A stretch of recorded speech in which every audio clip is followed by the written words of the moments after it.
There is a town that's never been innocent, and when the lights go out, that's when it shows you just how hungry it is. The town is Derry, and the fear is moving in again. Episode 2 of Welcome to Derry opens no longer with the promise of discovery, but with the weight of consequences. The massacre in the theater is real. The monsters are not merely illusions, and the chase has already begun.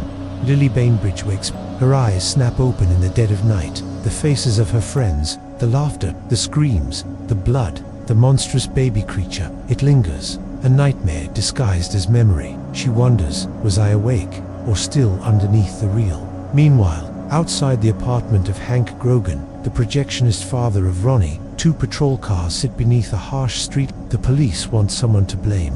They need numbers, suspects, dirt. Hank, black, working nights at the theater, becomes the easy choice. They stake him out. His alibi: he was watching the Andy Griffith Show with his mother. But trust in Derry fractures quickly when prejudice walks hand in hand with fear. Ronnie Grogan watches from her doorframe, a child paying attention when no one wants to see. Her father, under suspicion. She backs off because she doesn't want to cause trouble, but trouble is already eating her. Meanwhile, another family arrives in Derry to the cheerful veneer of a suburban welcome. Major Leroy Hanlon, his wife Charlotte, and their son will move into town under the guise of a fresh start. They are outsiders, walking into a scene they don't yet understand. Will is given a telescope, a gift meant to expand his view of the stars. But in Derry, the sky holds horrors. Charlotte becomes aware almost immediately. The dog walker crosses the street when she passes. The butcher shrugs when she steps in to stop a beating. Boys will be boys, someone says. But in Derry, boys become instruments of something much darker. Back with the kids, Lily and Ronnie are the last 2 standing of their group. The horror they witnessed isn't just in their terror, but the guilt and fear that follows. The police compromise Lily. If she gives them the right version of events, her father might go free. They hold the threat of her being sent to Juniper Hill, Derry's psychiatric hospital, like a blade. This is not just supernatural terror, it's systemized terror. Ronnie, meanwhile, slips into her own nightmare. Her mother's voice calls her. The bed morphs into a womb of red satin. She sinks, panics, the grip of something ancient drawing her down. A mother who died giving birth to Ronnie, a lineage of pain. The monster takes form, vacuum-sucking, umbilical cord, thick skeletal. And there, in the dark, Pennywise's eyes glint. She crashes through, escapes, but the scars remain.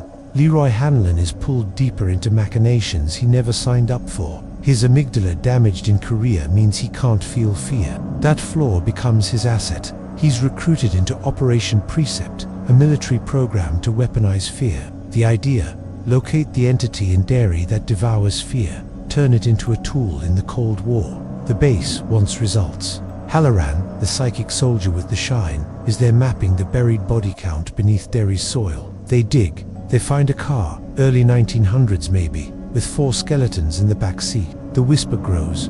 We're close. The mirror cracks. The horror is not just in the drains, it's in the ground. Derry hides in plain sight. The window of the butcher's shop, the glare of the pickles rattling in a supermarket jar when Lily enters. That supermarket becomes a hellscape.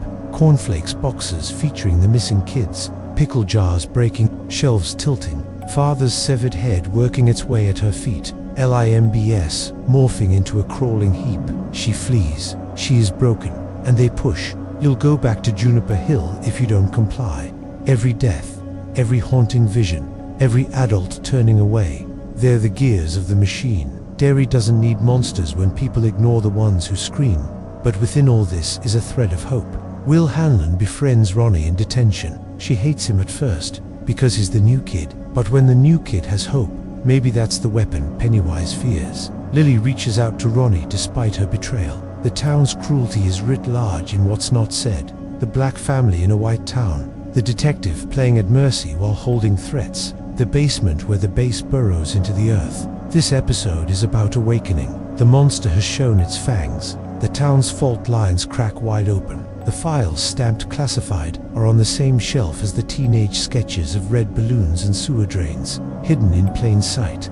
The trolley car tracks that lead to the dig site. The emblem on the military helmet, the same design you might spot on a comic book cover of Derry's past. The string of 4 skeletons in the car isn't just it's a pattern. 4th time's the charm. Every 27 years they wake. But this is earlier.